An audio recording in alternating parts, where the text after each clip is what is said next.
Olá, sejam muito bem-vindos ao terceiro episódio do Conversas da Bola, hoje com André Tomás. André, muito bem-vindo, treinador do Santiria. O Santiria que este ano tem uma história que vai ser recordada para sempre pelo clube e pelos adeptos que, muito poucos dias antes do início do Campeonato de Portugal, o Santiria soube que iria integrar essa prova devido à desistência do Sporting B, quando estava tudo preparado para o Campeonato Pro-Nacional da Associação de Lisboa. Eu peço que faças aqui um apanhado de como é que foram estas semanas, suponho eu, muito intensas. Em primeiro lugar, agradecer o vosso convite para estar aqui, muito obrigado pela oportunidade. Sim, isto foi uma verdadeira aventura, isto por vezes são daquelas histórias que dá para fazer um filme. Eu até estava de férias, estava em Marbella, quando o meu diretor me ligou e, olha, fomos convidados para integrar o Campeonato de Portugal por aí. Foi uma situação que ainda não tínhamos pensado. Nós tínhamos a época projetada para começar um mês depois, ou seja, para começar no dia 13 de agosto, era quando íamos começar a nossa preparação. O plantel estava organizado para essa mesma competição e para jogar no nosso campo, que é um campo com algumas particularidades. Para quem conhece, é um campo de dimensões reduzidas, onde o jogador tem que ter um pouco mais de agressividade do que mais qualidade técnica, e dentro disso também fizemos a nossa conjetura aí. E a partir daí, pronto, o clube teve um dia para decidir, foi num dia que decidiu participar. É o que eu costumo dizer aos meus jogadores, a maior pressão que houve foi a do clube em num dia em ter que tomar uma decisão. A nossa é tentar usufruir disto. Acho que é uma grande montra para os jogadores e também para os treinadores, se as coisas correrem bem, mas essencialmente para o jogador para se mostrar. Depois, desde aí, o clube tem-se reestruturado. É um clube que eu digo que nas pequenas coisas não falha com nada. O Santiria é um clube que nas últimas 6, 7 temporadas tem feito campeonatos muito, muito bons. Posso dizer que de todos os clubes onde eu tenho treinado, é o clube onde eu não mudei nada. O clube as coisas já estavam num estado excelente, na minha opinião, em nível de rouparia, a nível da organização do clube, de organização para jogos, tudo já estava muito bem trabalhado, até pelo nosso diretor desportivo, do Cândido, que faz ali um trabalho excelente e que pauta muito pela organização e principalmente pelo rigor com que faz as coisas. E pronto, e dentro disto foi o começar, foi um bocadinho de expectativa para chegar ao início do campeonato. Conseguimos, através da aceitação do Fátima, adiar a primeira jornada, o que foi importante para nós, porque senão só tínhamos duas semanas de trabalho, e a partir daqui temos tentado crescer, semana após semana, os jogadores adaptarem-se a uma realidade que nunca tinham participado, mas tem tentado correr bem. E bem-vindo, André, seja bem-vindo aqui ao nosso Conversa da Bola. E agora eu queria saber, nesse primeiro momento, quando foi passada a informação, não sei se foi você ou a parte da diretoria, para os jogadores e também quando ela chegou aos adeptos, como foi a reação por parte dos jogadores e por parte dos adeptos? Sim, eu penso que são sentimentos diferentes. Os adeptos, quando veem o seu clube do coração chegar a um patamar que nunca tinha estado, penso que é de uma satisfação enorme, e que para os adeptos não havia hipótese de decisão a tomar. Tínhamos que aceitar, o clube tinha que aceitar participar. Os jogadores, é óbvio, ficaram satisfeitos, mas há uma mudança completa na vida deles, no sentido em que no Distrital nós íamos treinar 3 vezes por semana, mais jogo, e agora treinamos 4 vezes por semana, mais jogo, tendo em conta que os jogos são deslocações muito grandes e que ocupam-nos praticamente o domingo todo. E relativamente às condições financeiras, estamos a falar um Campeonato de Portugal com uma realidade já com alguns clubes com orçamentos de 300, 400 mil euros e se calhar alguns até mais. O Santiria estava preparado para o Pro-Nacional. Como é que foi também esta adaptação financeira? Esta adaptação financeira, acho que o clube pensou no momento de tomar a decisão de entrar neste campeonato. E pensou de uma forma muito simples, na forma de ter a ver com a organização de jogos, ou seja, pronto, o fator Campeonato Nacional acarreta outros cargos a nível do policionamento, de várias coisas exigidas pela Federação, a nível também das deslocações, porque andávamos num distrital em que andávamos aqui no Distrito de Lisboa e passamos agora a ir a outros distritos, e como há pouco tempo atrás fomos ao Nogueirense, uma viagem quase 300 km para cada lado, que acarreta outros custos ao clube e que o clube também não estava habituado. Ao nível dos jogadores, nada mudou, porque o clube, a nível desse orçamento, é um clube em que os jogadores não ganham qualquer mensalidade, os jogadores trabalham por prémio de jogo, por um amor muito grande que têm pelo clube, e aí não houve grande mudança. Possivelmente no Distrital já era difícil estas condições, porque cada vez mais os clubes, agora depois daquela crise troika, os clubes agora já têm alguma capacidade, já vão investir. Neste campeonato de Portugal também assim acontece, ou seja, há sensivelmente 3, 4 épocas havia alguns clubes a treinar à noite, agora cada vez mais, até na nossa série, os clubes treinam de manhã, ou seja, já há um conjunto de posses e orçamentos que permitem dar condições aos jogadores para pensarem mais no futebol. Do nosso lado, as coisas a esse nível nada mudou, ou seja, se era prémio de jogo, continua prémio de jogo, para os jogadores é que lutando por um objetivo de manutenção, aí muda um bocadinho, porque teoricamente vai-se ganhar menos vezes. E aí, falando dessa questão justamente dos jogos, muito provavelmente por esse pouco tempo que vocês tiveram de preparação, o início do campeonato não foi tão fácil. Vocês só tiveram uma vitória e somaram 5 pontos nos primeiros 8 jogos. E agora, nos últimos 4, foram 3 vitórias, somando 9 pontos. E também saindo da zona de despromoção. Como você faz a análise dessa parte do campeonato? No caso, esses 12 primeiros jogos? Eu acho que as coisas acabam por não acontecer por acaso. Nós tínhamos perspectivado e planeado a época com base num modelo de jogo. Ou seja, criámos isto para falando da parte que mais a mim envolve. Neste momento vocês estão a fazer perguntas muito ligadas àquilo que é o clube, à organização financeira, que eu aí já não é bem, não é mesmo a minha área. Em relação à minha função de treinador, tentámos através de uma boa organização, montar para um modelo de jogo e para um campeonato que tem algumas particularidades, que é o campeonato distrital. Este campeonato, algumas mudanças também, o nosso modelo de jogo teve que mudar um pouco, ou seja, houve princípios, mesmo gerais, que tivemos que mudar, até na nossa concepção da organização ofensiva, de ter a bola, tivemos que mudar algumas coisas e os próprios jogadores também tiveram que mudar. Os jogadores foram fantásticos porque não ofereceram qualquer resistência a esta mudança. Ou seja, nós conseguimos trabalhar e incutir estas ideias nos jogadores. Agora, simplesmente, o cenário onde nós treinamos é um campo com umas dimensões muito mais reduzidas do que os campos onde vamos jogar. E o facto de continuarmos a treinar ali, não conseguimos, de alguma forma, cortar o cordão umbilical e deixar de pensar naquela concepção de jogo para passar a pensar numa outra. E assim faz com que as ideias demorem um bocadinho mais de tempo a entrar. Depois, no decorrer do campeonato, também os jogadores foram-se apercebendo das dificuldades que vamos tendo ao domingo e fomos tendo que mudar e fazer alguns acertos pontuais de forma a sermos mais competitivos. E eu penso que a equipa foi ganhando essa competitividade, o que é extremamente natural, uma equipa que vinha do Distrital, e atenção, viemos no Distrital e ficámos com os jogadores que íamos continuar no Distrital, ou seja, os jogadores, mesmo a nível da intensidade de jogo, da forma como o jogo se passa, é muito diferente. Eu vou chamar a atenção só para um ponto que muda tudo. No Distrital não há apanha-bolas.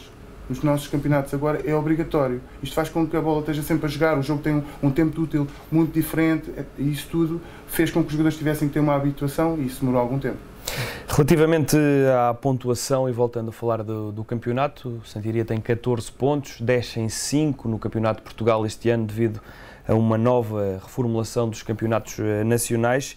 São precisos muitos pontos para ficar neste campeonato. Sim, eu acredito que são precisos pelo menos entre 35 e 40 pontos para conseguir a manutenção. Mas nós, ali no clube, neste momento, não fazemos as coisas dessa maneira. Ou seja, eu acho que estar a olhar para a tabela é muito difícil quando descem 5 equipas. Acho que é uma pressão muito grande e que não é saudável. O que nós fazemos ali e a forma como nós também vamos trabalhando é tentar criar objetivos durante 4, 5 jogos, um objetivo para X pontos que achamos que devemos ter nesses 4 ou 5 jogos e então a partir daí nós sabemos se estamos no caminho certo ou não, sabendo que nós podemos perspectivar que a manutenção é adquirida entre 35 e 40 pontos e depois até pode ser preciso mais. Portanto, não queremos desfocar-nos do nosso caminho, queremos passo a passo, de forma sólida e consolidada, ir conquistando aqueles pontos que achamos necessários. Neste momento, para nós, ter 14 pontos é fantástico.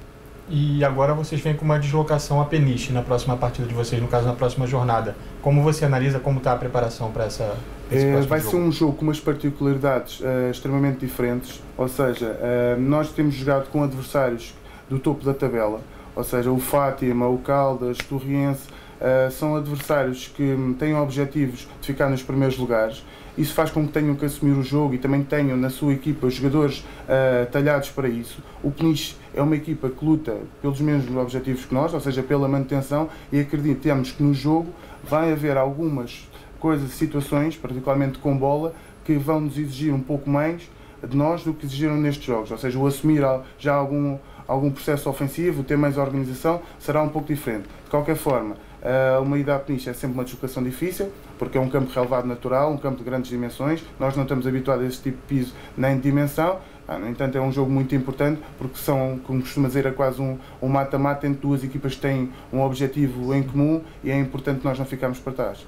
André, já falaste do treino, dos pontos, mas há aqui uma situação que não é muito recorrente neste campeonato de Portugal, mas no Santa Iria todos trabalham, todos treinam e todos jogam, como também é o teu caso. Como é que é esta realidade? É uma realidade de campeonato distrital, mas agora o Santa Iria já está com alguns históricos do futebol português na divisão. Eu vejo isto de uma forma muito simples. Nós estamos num campeonato dito semi-profissional. No entanto, há equipas que conseguem renumerar os jogadores de forma a que eles só joguem. Isso é excelente. Os jogadores só têm que se focar no jogo, acorda, a pensar para ir para o treino, no outro dia vai outra vez para o treino, não tem que se focar em mais nada. Eu dou o meu exemplo. Eu trabalho, entro todos os dias às 7 da manhã, normalmente quando consigo sair às 4, se não tenho que sair um pouco mais tarde, treinamos às 8h30 da noite, vou chegar a casa perto da meia-noite, quer dizer, o dia é muito longo, nós não conseguimos esticar o dia, são 24 horas. Eu acho que a grande diferença que há aqui é, há clubes que mesmo treinando à noite, conseguem dar uma remuneração ao jogador, que o jogador em vez de ter um full-time, consiga ter um part-time. E isso já permite ao jogador ter algum descanso, ter algum equilíbrio e quando vai gerir a sua vida, gere já de uma forma em eu quero estar bem no futebol, ganho aqui este ordenado que me permite ter condições a nível físico, se calhar ir ao ginásio, comprar uns suplementos, ter outras condições, e os meus jogadores não são nada disso. Os meus jogadores trabalham full time, uns são caministas, os outros são repositores, outros têm várias profissões de desgaste imenso, chegam já ao final do dia com poucas condições para fazer um treino de alta intensidade, mas pronto, nós temos que treinar de alta intensidade para conseguir ser competitivo ao domingo. Eles fazem um esforço imenso para o ser. Alguns, inclusive, ainda trabalham ao sábado, o que não é um bom descanso para domingo. Claro. Até quem treina a nível profissional ao sábado é um dia um pouco mais de descompressão, treinar mais os esquemas táticos, mais uns acertos pontuais ou alguma velocidade de reação, ou seja, sem fadiga nenhuma, e estes ao sábado têm que cumprir com outros deveres profissionais da vida deles. E agora, olhando um pouco para a sua carreira, você tem 11, 12 anos de carreira, 11 para 12 anos, como você citou, começou nas camadas menores e agora se afirmando nos sêniores. Como você avalia esse tempo que você tem de carreira, momentos marcantes, fatos históricos, assim, como você... É uma boa pergunta, é uma boa questão e é difícil de responder em pouco tempo, porque por cada sítio, por cada clube onde vamos passando, ficam imensas histórias, imensas vivências e eu acredito que para o bem e para o mal, no meu caso, contente por mais para o bem, porque não tenho tido más experiências, nós recordamos sempre com muita saudade todos os clubes que passamos. No meu caso, acho que tenho tido uma carreira muito consolidada. Comecei a treinar camadas jovens, juvenis, depois passei para os júniores, depois passei para séniores. Dentro deste patamar sénior, já tive a oportunidade de treinar na última divisão distrital, na segunda distrital, na primeira, na honra, na Pro Nacional e agora no campeonato nacional. Ou seja, eu tenho feito uma carreira crescendo, sempre subindo gradual. Tenho tido a felicidade de trabalhar com grandes homens e grandes jogadores que me permitiram já subir cerca de 4 vezes equipas, o que é muito bom, que é uma sensação incrível nós chegarmos ao final da época e um objetivo. Às vezes, em certos clubes onde eu passei não era objetivo e conseguimos subir, como foi o caso da Coatada, em que o clube já tinha subido no ano antes e conseguimos subir consecutivamente mais uma divisão, que foi excelente. Recentemente na Lourinhã conseguimos chegar a uma final da taça, não a ganhámos em campo, o clube até foi o Santa Iria, acabou depois por perder na secretaria, mas eu conto as vitórias pessoais sempre aquelas que ganhamos em campo, mas depois fomos a uma super taça que conseguimos conquistar, já mérito do nosso trabalho, e depois chegar aqui, acho que é com o processo já muito consolidado, como disse anteriormente, e que me permite hoje em dia não ter receio de abordar um projeto maior. Ou seja, a experiência de vida que eu tenho até aqui já me permite ter uma bagagem suficiente para perceber que quando a equipa perde não somos os piores e quando ganhamos também não somos os melhores, e ter aqui algum equilíbrio e ter aqui um conjunto já de experiências que me permita ter mais assertividade.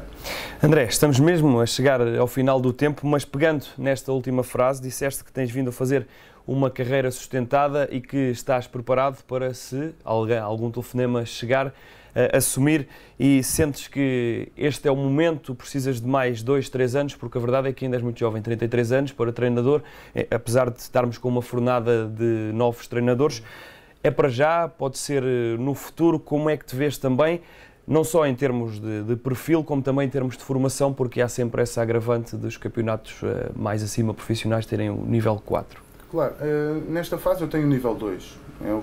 É o bastante. O Petit também tem o nível 2. Nesta divisão. Aquilo que eu acho é que eu estou também um pouco dependente da oportunidade, isso sim. Porque alguém tem que me escolher, alguém tem que achar que eu tenho condições para.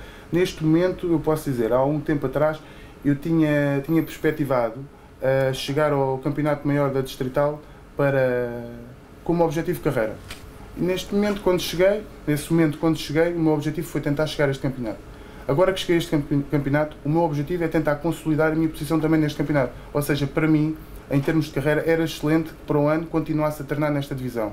Agora, com mais condições, com menos condições, isso nós sabemos que acho que todos que andam nesta profissão, ou neste caso, neste hobby que eu tenho, gostavam de ser profissionais. Eu não fujo à regra. Eu acho que ser profissional é uma condição que nos permite evoluir, investir na nossa formação, investir em tudo aquilo que nós gostamos de fazer, porque assim, eu trabalhando 8 horas num sítio e treinar no outro, pouco tempo me sobra para ir fazer a minha própria reciclagem, os meus próprios cursos, a minha própria evolução a nível de liderança, a nível técnico-tático. Eu sou uma pessoa interessada que acho que temos que evoluir dia após dia, e acho que se houvesse essa oportunidade de passar a profissional, acho que era um crescendo muito grande para a minha carreira e que me conseguia potenciar, e também eu acho que conseguia me valorizar. André, chegamos ao final do nosso tempo. Muito obrigado pela tua presença. Foi aqui um ótimo espaço de conversa. Em meu nome, em nome do Igor Novelo, agradecemos ao André mais uma vez pela presença e agradecemos também a si que nos acompanhou neste terceiro episódio do Conversas da Bola.